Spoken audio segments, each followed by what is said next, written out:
1, 2, 3. Happy birthday to you. Happy birthday to you. Happy birthday, dear Noz. Happy birthday to you. Big wish! Thank you. Yay! Chaos to closing.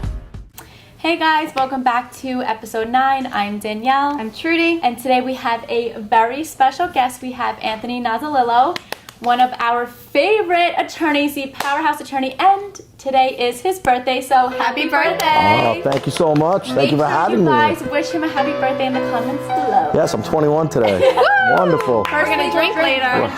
Okay, well now I'm of age, so it's all good, thank God. So Anthony, can you tell us a little bit about your background and like how you got started in real estate law? Sure, absolutely. My name is Anthony Nozzolillo. I'm an attorney. I've been practicing law for 20 years. I serve as chief legal counsel to a title company.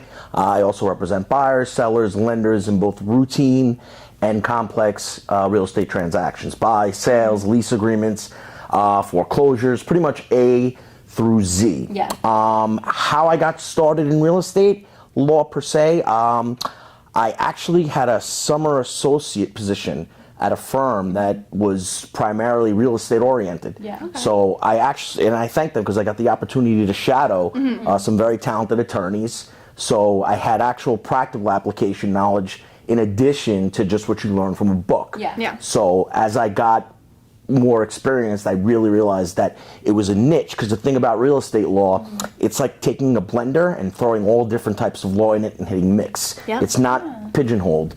Right. Especially in the title world, because there's estates that are buying and selling, there's corporations that are buying and selling, so it's pretty much a hybrid or a plethora of different things. So it's a lot of tastes and a lot of flavors. So that's how I got into it, and that's why I'm very happy to stay with it.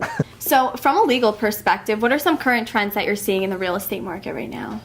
From a legal perspective, I'm seeing that there's a lot more. The contracts aren't enforced as much, especially when it comes to closing time frames, because given the tumultuous nature of the market, the interest rates, people need extensions for mortgages. Yeah. And if they're denied, on the other side, people are a little more receptive, as opposed to being rigid because of what's going on. Because if there's factors outside of the control, you have to be, receptive to it. And you can't be short-sighted and narrow-minded. So I see that. Legally as well, I guess from the contract standpoint, people are now, it used to be where appraisals were waived when it was a seller's market. That provision of the contract is now being stricken because they're concerned that if the property isn't appraised, especially now, it's not the way it was. Yeah. Right. So that provision for a while was being stricken. Now I'm seeing that be reinserted where it used to not be. And the last thing, the Article 14 property disclosure, the 500 credit, that's going to be revoked in March of 2024. Oh, they're changing it again? Yeah, it's no longer applicable. So now you have no choice but to fill out that detailed disclosure. Long one, right? Yeah, they're copying Florida law, which I got to be honest with you, I think that's going to open up floodgates of litigation, because you're going to be obligated post-closing now for obviously signing a document. Wow, so you can't just cross out or give the $500. It's not applicable. It's going to be stricken from the statute. So it's as if it never existed to begin with. So now you have to fill out the Article 14. So I guess that would be 6 pages long. It's ridiculous. Yeah, it's pretty comprehensive. Wow. And you could say not sure or don't know. But everyone's going to do that. Yeah. Nobody's going to say yes. Yeah. I know. Listen, I wouldn't want to be the first case law on the books that, that would with suck. respect to a litigation case for one of those. But so I guess that would be the paramount thing that's coming about as far as legality is concerned. So, Anthony, I know you practice many kinds of law. Do you think right now, in particular real estate, you're seeing hardships with that? I know a lot of people in the industry are saying this is one of the toughest years that they've ever been in terms of real estate. Oh, absolutely. Again, obviously the interest rate is to blame because you have people who, they'd rather stay where they're at as opposed to sell and then buy and enter into a higher rate of interest, or those that are first-time home buyers and they're premature stage. They're in the infancy stage, I should say, as far as home ownership. The last thing they want to do is jump into a higher interest rate. So they're holding on to hopes that it's going to drop to a point where, again, it's all about affordability. You can buy a house, anyone can, but sustaining it is what the difficult issue. So now it's much more difficult to Right. you know, put a deal together, finesse it, because, you know, especially for the mortgage side. Right. Yeah. Because, you know, the lending component is really, it's a scary thing. Yeah. I mean, you know, I do think it will regulate to a certain degree. Do I think it's going to go down to where it was? I'm of the mindset I don't think banks can ever go down to that rate of interest again. That was They like can't. a weird occurrence. Like, we're not going to have another pandemic again. Right. Well, I hopefully mean, not. but I don't know how they can generate income if they're lending money at such a low rate of interest, Yeah. you know? So, but yeah, no, definitely. It's much more difficult now. Everywhere you look, the volume has dropped significantly, and that's a direct result. That's the problem in this industry. Everything flows into the next. You know, it's contingent on the market, and then if the market's bad, then people's mental state reflect on that. They become apprehensive, and once you throw emotions into the mix, you know, it really just complicates the tempo. So yes, definitely, it's. You know, the volume has dropped, and even when a deal is put together, you never really know what could come about. The uncertainty's there. There's always some chaos sprinkled in. Yeah, there you go. There you go. You took my. I was going to say. Yeah, right. So, speaking about issues, what are common legal issues that you see arise in real estate transactions? Common legal issues that I see from a legal standpoint, I mean, mostly title issues. That's what really comes up. Yeah. And I mean, the contract. That's the practice of law. Getting to that stage, but typically, especially if you deal with, you know, great realtors, which I have the privilege of doing so, and you know, they pretty much finesse the deal on the deal sheet, so incorporating it into a formal contract. That's legal, you know, practice of law, but that's not really a terrible issue because the terms are already pre-negotiated by you guys. Once you're in contract, though, the title really becomes the crux of the legal issue. Right. You know, when you get a title report on either side, if you're the seller's attorney, it depends on what you're dealing with. And then that, you know, it's also in correlation with the title company that's on the deal, whether they're competent or have experience in this particular issue and title. So for me, I will always say the biggest issue and the one that can obviously make or break a deal, because if you get an issue that's not insurable or renders title unmarketable, uninsurable, no matter what you do, you know, you can't close. So I would definitely say when it comes to title aspects, that is where the legality sets in as far as potential problematic scenarios. Okay. Would you say, like, is there a certain side that's almost like easier being on like the selling side as the attorney or the buying side of the attorney, or is it kind of like fluctuates with the market? That's a great question. Honestly, it's transaction specific. It depends, because especially in a real estate transaction, there's multiple parties involved. So that definitely lends itself to the fact that if you're dealing with competent people on every range, it really doesn't matter which side you're on. I always say this, as long as everyone does exactly what they're supposed to do, nothing more, nothing less. That, because we all, the intended goal is the same, closing. The seller wants to sell, the buyer wants to buy, everybody wants to get paid, and so at the end of the day, as I said, the intended goal is the same to be achieved. But you know, as far as side is concerned, I don't really mind either side from a work standpoint. People say representing the seller is a little more difficult because the crux is on you as the attorney to clear title. But then again, if you're dealing with a title company that's typically elected by the buyer's attorney, again, that is competent, and most of them that are out there are, you know, they can make that process of clearing title very easy. But again, if you're dealing with a title company that, you know, for whatever reason, not that it's incompetence, but maybe an issue has, you know, presents itself that isn't common, and they, for whatever reason, haven't really seen it, that can add to the, you know, tumultuousness or make it more difficult.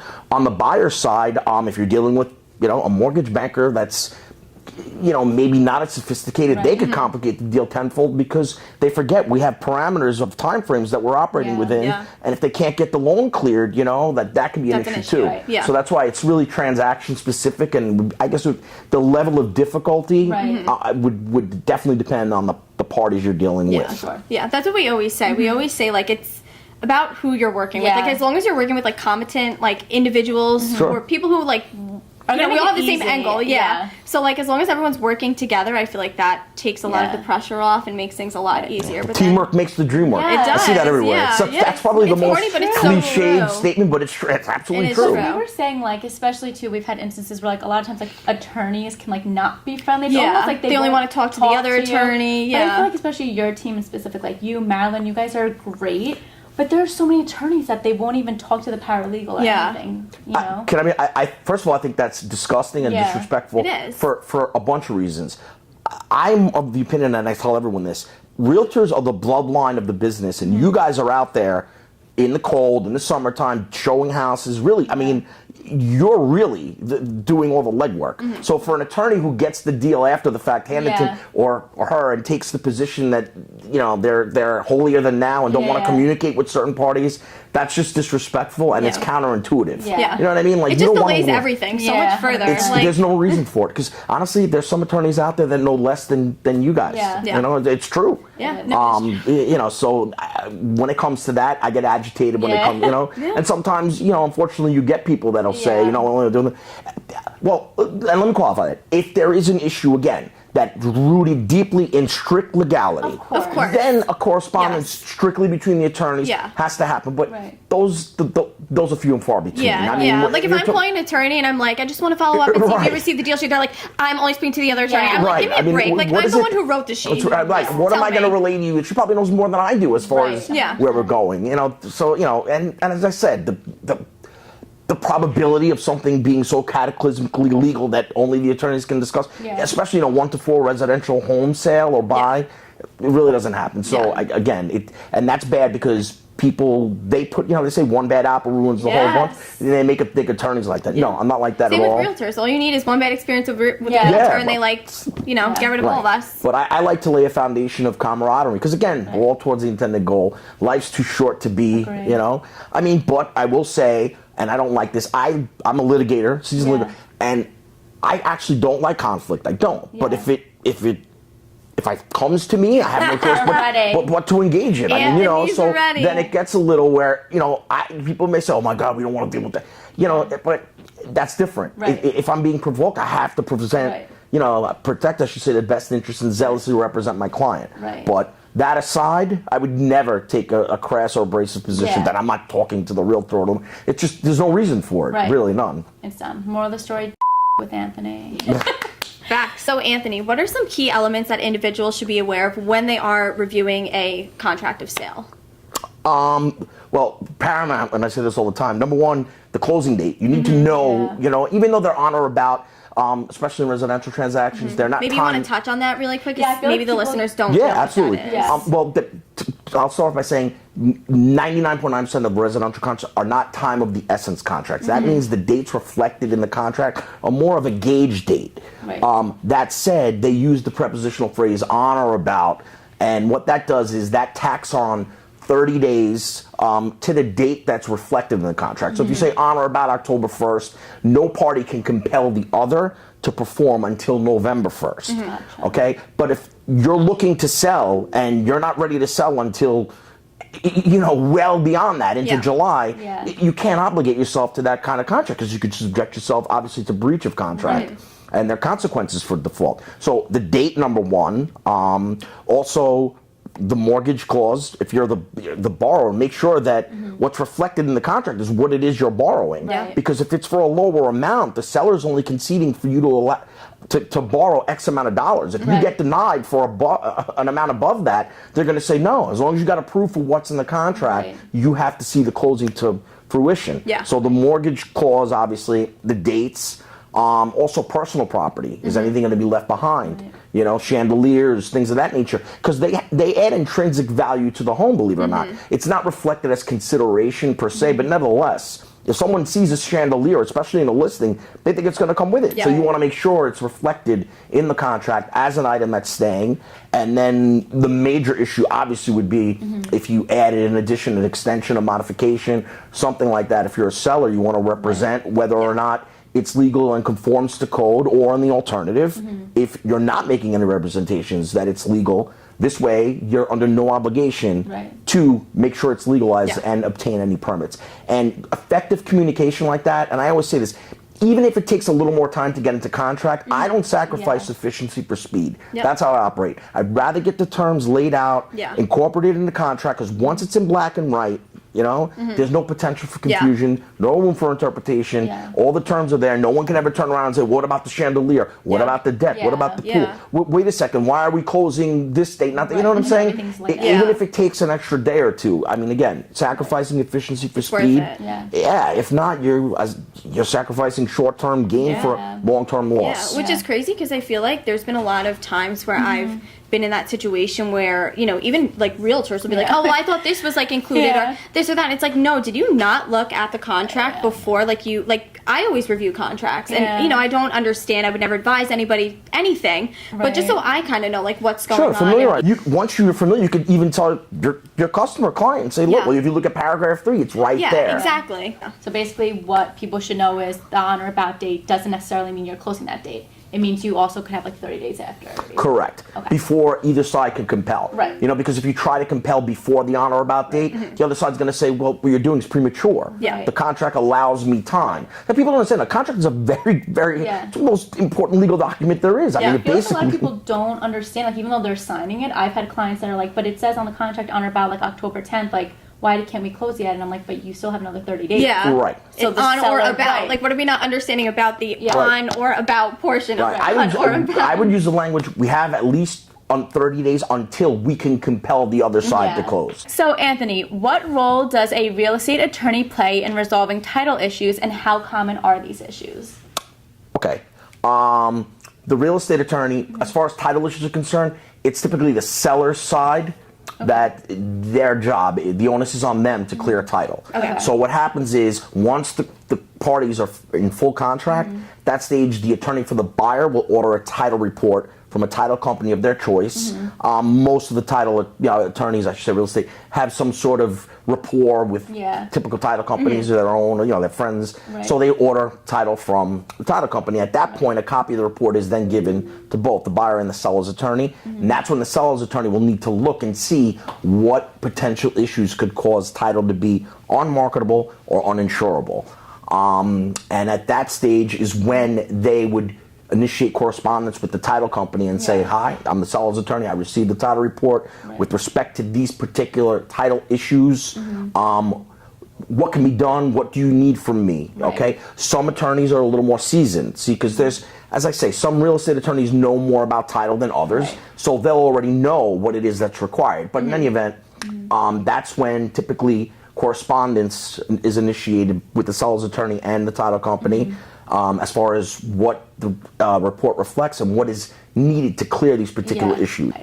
Issues that pop up in title are a lot of times prior owner issues. In other words, the person who sold to the seller that is now selling, there were issues that they may have been cleared up, but for whatever reason, they're still appearing of record. Gotcha. That's an easy fix because presumably that seller obtained title insurance when they purchased the home. So you can just rely on that particular title policy. It's called mutual indemnity. So the new title company has to, they're indemnified by the prior title company. Gotcha. So a copy of that policy would suffice to clear that issue. Sometimes it's not that simple. You have certain documents that were not recorded. You have a break in the chain of title. It's called devolution of title. Evolution would mean everything goes from A to B, B to C, C to D. Devolution means it goes from A to B and then from B to someone else. And what happened in between?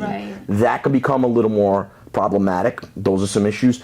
Estate issues are always, major issue. And I got to be honest with you, I'm, as chief counsel to a title company, I'm on the other side a lot of the times where the sales attorneys are communicating with me as far as what needs to be done to clear.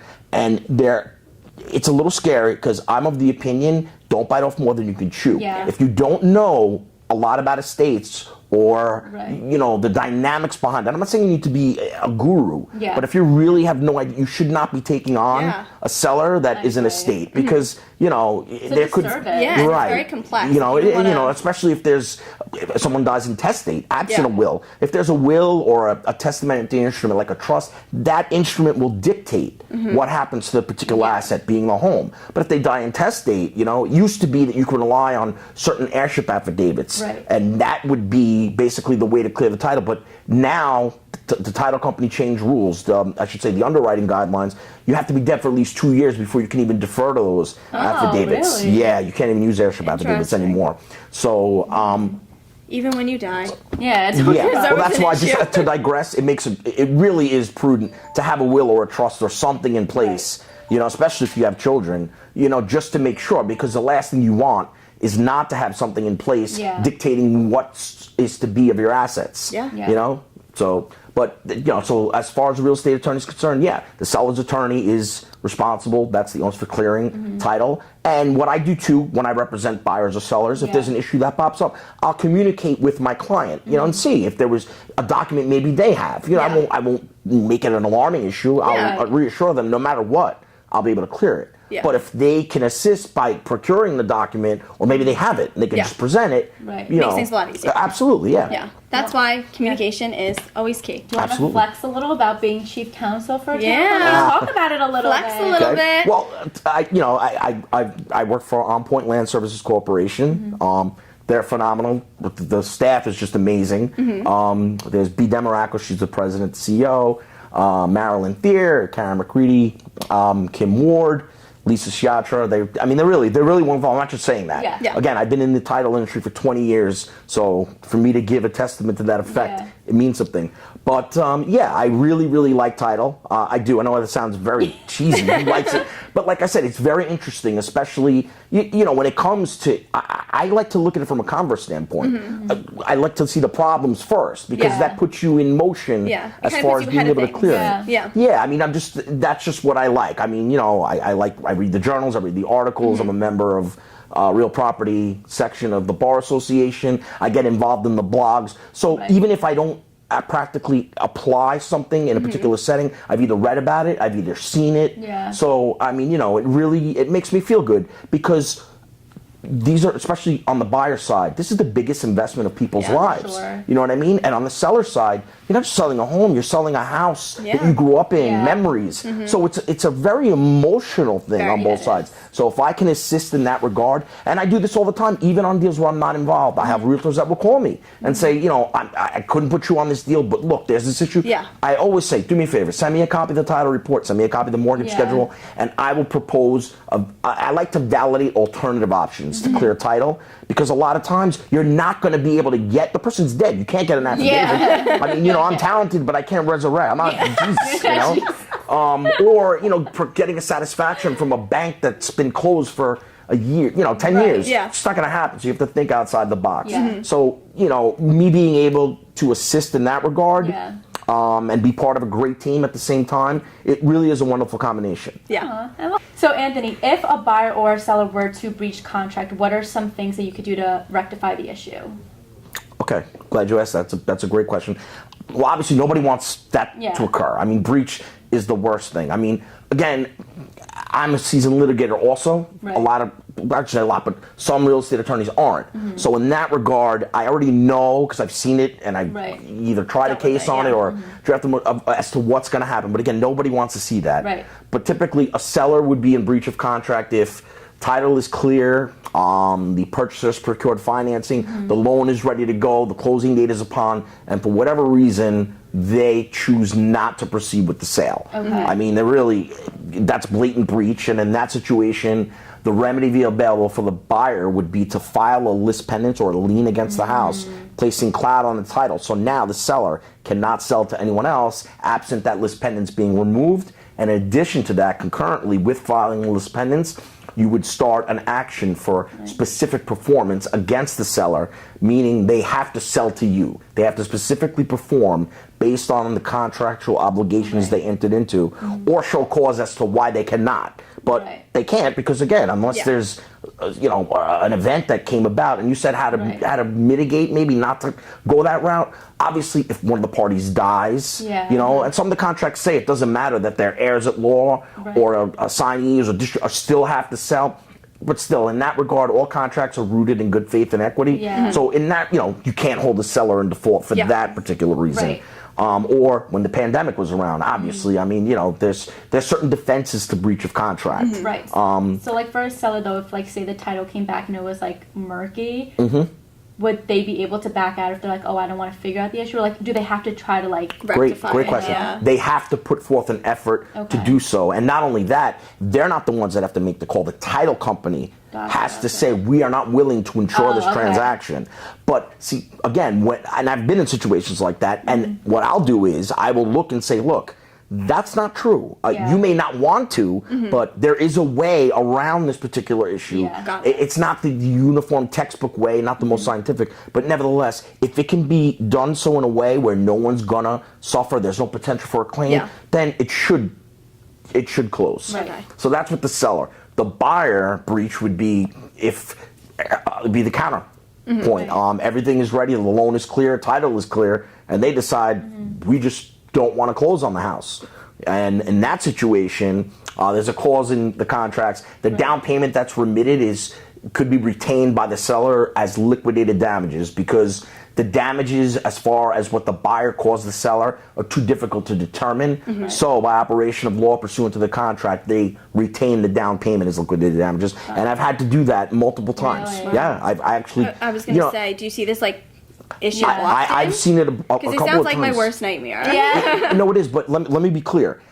It doesn't happen until the very end. You give opposing side the opportunity to mitigate, the opportunity to look, if your client's not going to close, let's agree on part of the down payment. Or on the buyer's side, look, we realize that you really try to mitigate damages. I do anyway, because if it ends up at trial, I can always demonstrate, look, I wasn't a pig theory attorney. I tried, I gave the opportunity to cure the default, because I always do, but for whatever reason, here's copies of my correspondence indicating your client's in breach, here's what so nobody really wants that. But regretfully, that has happened. Yes, I've held down payments before. I've kept them.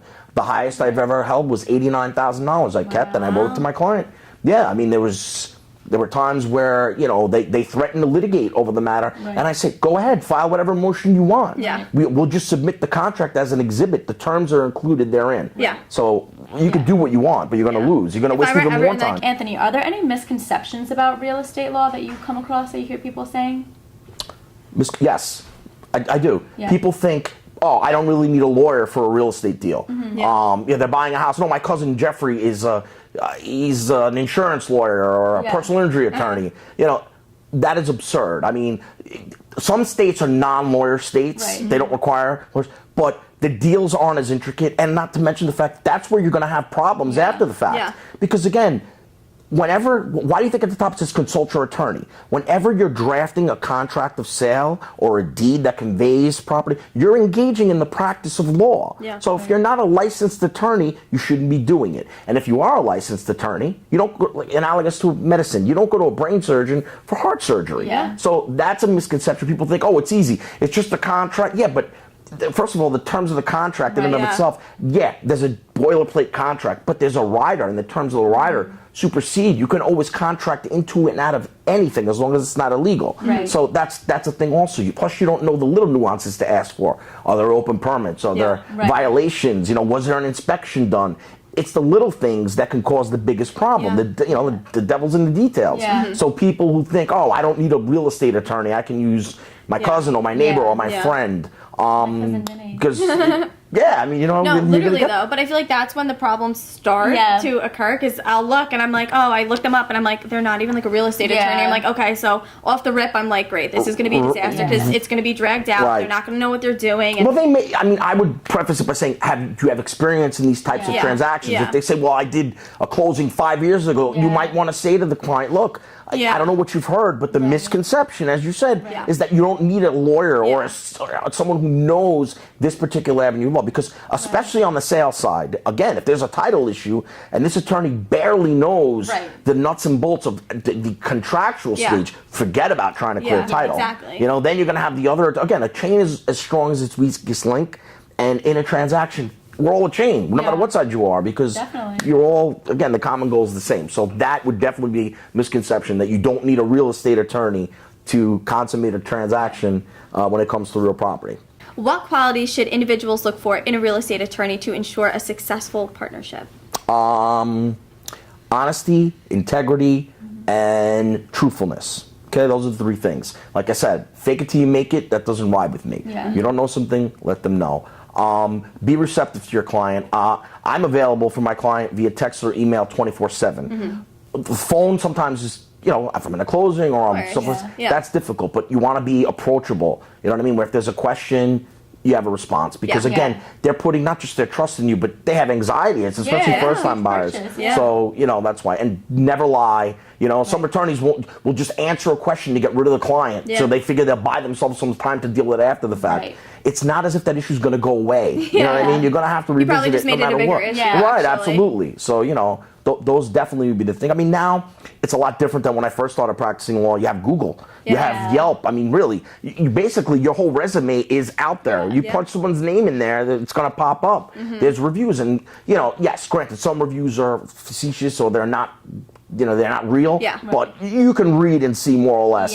You know, so you can get a taste for the person just by looking at the reviews. But again, those integrity, truthfulness, trustworthiness, you could, you know, that's really it. Because as far as the law, most lawyers already know what it is that's involved as far as getting to the closing table. But then you're not just hiring the lawyer, you're hiring them as a person as well. So you want to have that kind of relationship. I do that with my clients. I become friends with them. You know, I get them to a level of comfort where they basically say, we'll sign whatever you tell us to sign. We're not worried because you're on it. And that's what I pride myself in, because, you know, obviously there's some people that you have to gain that trust, and that's fine. I like to say within the first 10 minutes, they already know that they can trust me and, you know, see that I'm going to do whatever I can to advocate for them and make sure that they know that their best interest is protected. So, again, it's what you see is what you get to a certain degree. You know, sometimes you have to, you know, prove it, because you know, but those would be definitely the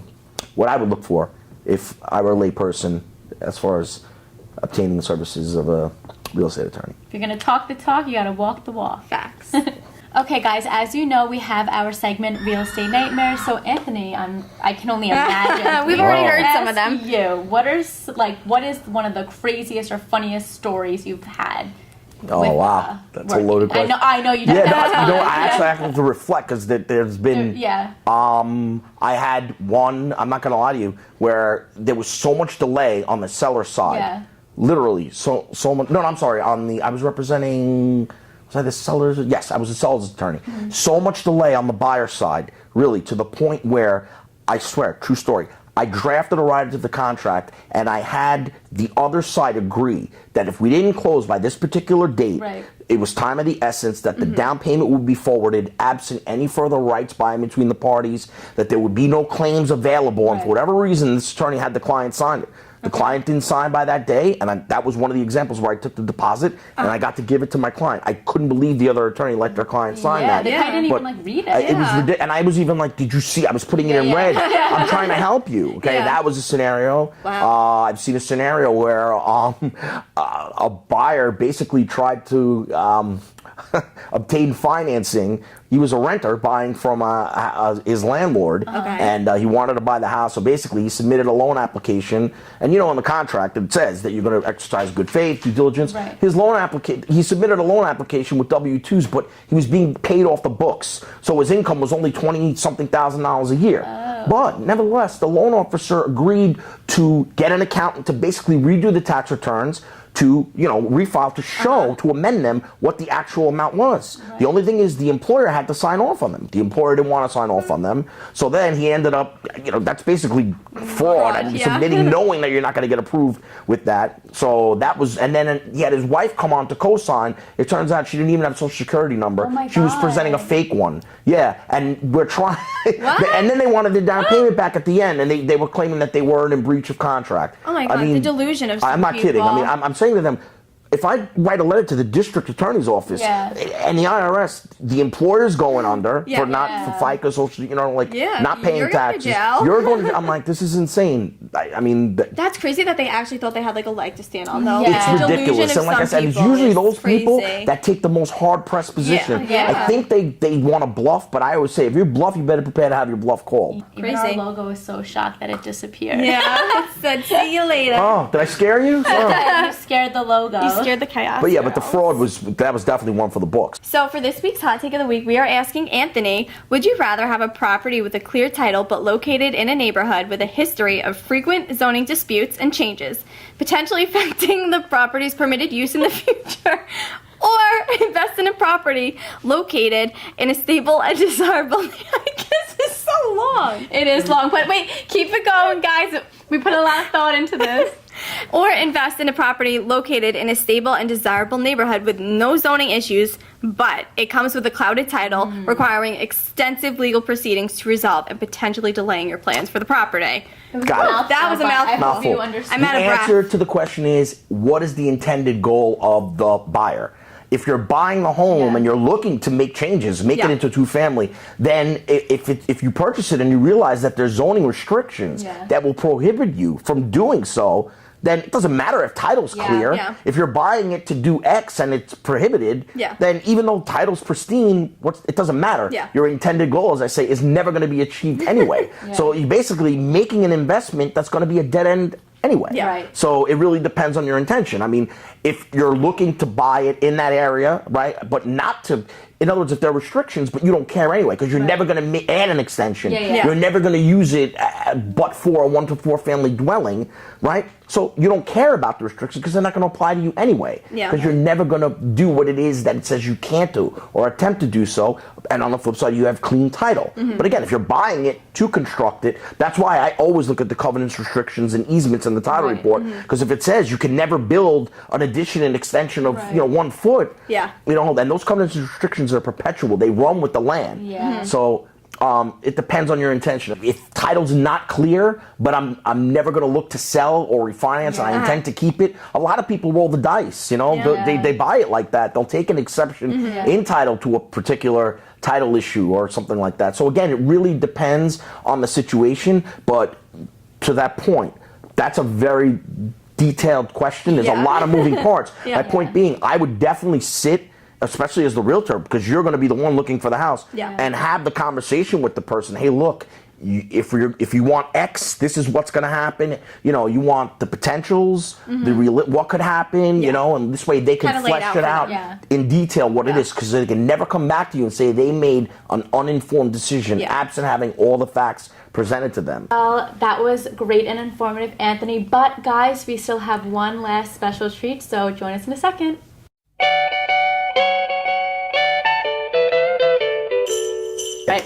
All right, guys, we're back. So in December, we have a very special segment called Closings to Cocktails. Woo! Let's get holly and jolly. We showed you guys the cast closing. Now we're going to bring you the closing to the celebratory cocktails. Let's get into it. Yes, so this week we're going to be making a Jack Frost. So we have our cute little gnome cups, and we just put coconut flakes around it. Do you like it? Wow. Do you think we did a good job? Oh it kind of looks like us, right? This is amazing. We got it from like I'm at a Home restaurant. Goods. Yeah, Super right? cute, right? Okay, so the ingredients you need to make the Jack Frost cocktail is pineapple juice. You need your shaker, obviously. I guess it's not an ingredient. Blue curacao, simple syrup, coconut flakes. You need your rum, and you need cream of coconut. So I'm excited to try this one. Let's get into it. All right, so Trudy's going to be a little shaker girl. So on this segment, there are measurements, but basically measure with your heart. Measure with your heart. Measure with how stressed and chaotic you are. There's no judgment here. Yeah, Anthony, how was your week this week? How chaotic was it? Let's make it strong. Go get a case of Bacardi. Yeah, right? How my week was. All right, so it was pretty crazy. Well, they usually are. No, I feel more. Just a little dab. We'll do a little bit. All right, we'll measure generously. Okay, so I'll defer to your expertise. yes. Okay, so we've written the cups. Love your sweaters, by the way. Did you show? Thank you so much. Thank you. Old Navy. Super cute men's section. Yeah, men's section. This is a size medium. Yeah. All right. Okay. Plug. So, Plug. okay, we did the cups. We filled it with ice. Okay, so now we're gonna do 2 ounces of white rum. All right. Do I just pour? Yeah, you just poured it. Oh God. All right. Well, you have want to to tell go in me the when to middle for stop. this? Since you're the Sure. pourer? You tell me. I don't know what How two about ounces looks Anthony? like. You tell how her about when I to pour? stop. Yeah, okay, you pour. Perfect. Okay, let's go. Glug, glug, glug, glug. There you go. Good enough. Okay. I think we could do a little more. Maybe a little That looks sprinkle. a little. We need enough for 3. Oh, Okay. I thought it was just for me. All 3 of Okay, us. that's a lot. Okay. That's people. good.